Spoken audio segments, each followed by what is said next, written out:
Oi, alunos. Hoje a gente vai continuar o assunto sobre a Revolução Francesa. Já sabem, foi uma revolução ocorrida entre os séculos 18 e 19 na Europa, mas especificamente na França. As causas dessa revolução foram várias, e as principais são as crises política, econômica e fiscal que abalaram o governo do rei Luís XVI, tá? E num contexto de grandes desigualdades sociais. Vocês analisaram essa pirâmide social, no topo dela havia o primeiro estado, composto pelo clero, e o segundo estado, o rei e a nobreza, eram classes privilegiadas. E o terceiro estado, né, era o povo, restante da população, que não possuía privilégios, trabalhadores, camponeses, a burguesia comercial.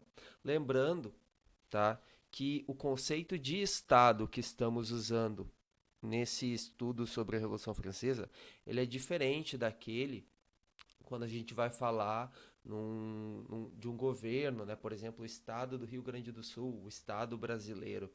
A gente está falando de um outro conceito aplicado para uma determinada época. Tá? Diante dessa grave crise que estava assolando a França na época, o rei decidiu convocar a Assembleia dos Estados Gerais.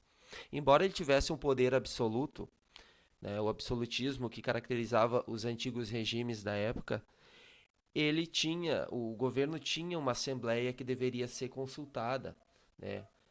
Embora ela não fosse consultada há muito tempo, ele decidiu com a assembleia que tinha representantes das camadas da sociedade.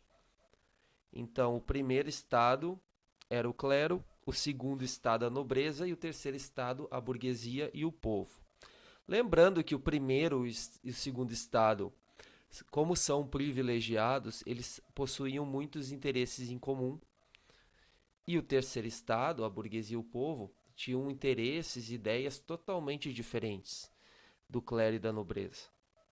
Isso fazia com que haviam disputas políticas, né? Dentro da Assembleia, eles tentavam fazer a sua ideia prevalecer. Havia um problema, que dependia da forma como que a votação seria organizada. Tá? Digamos que a votação, se ela fosse por cabeça, por pessoa, o terceiro estado teria uma maioria de votos. Para tomar uma decisão, para ela começar a valer, ela precisa que a maioria desses representantes votem a favor dela. E se votarem contra, eles derrubam essa decisão.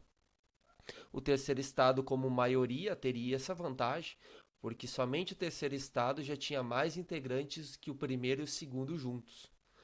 Porém, o primeiro estado e o segundo, eles diziam que a votação deveria ser por estado, ou seja, cada estado reúne, toma uma decisão e dá seu voto. Então, o primeiro estado e o segundo estado teriam dois votos juntos contra um voto do terceiro estado. Aí eu vou deixar para vocês descobrirem o que aconteceu nessa votação, né? Foi uma votação por pessoa, fazendo com que o terceiro estado conseguisse alcançar o seu objetivo, ou foi uma votação por estado, fazendo com que o primeiro e o segundo estados conseguissem fazer prevalecer a sua ideia.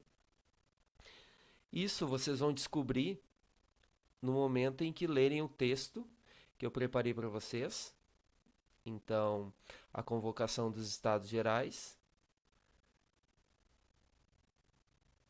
o processo revolucionário e, por último, eu deixei atividades para vocês responderem, tá? Questões de responder, questão de identificar e marcar a alternativa incorreta e a análise de uma fonte da época, tá? Uma fonte em que vocês vão ter que descobrir se o texto se refere ao membro do clero, ao membro da nobreza ou ao membro do povo. Espero que vocês consigam fazer a atividade e bom trabalho para vocês.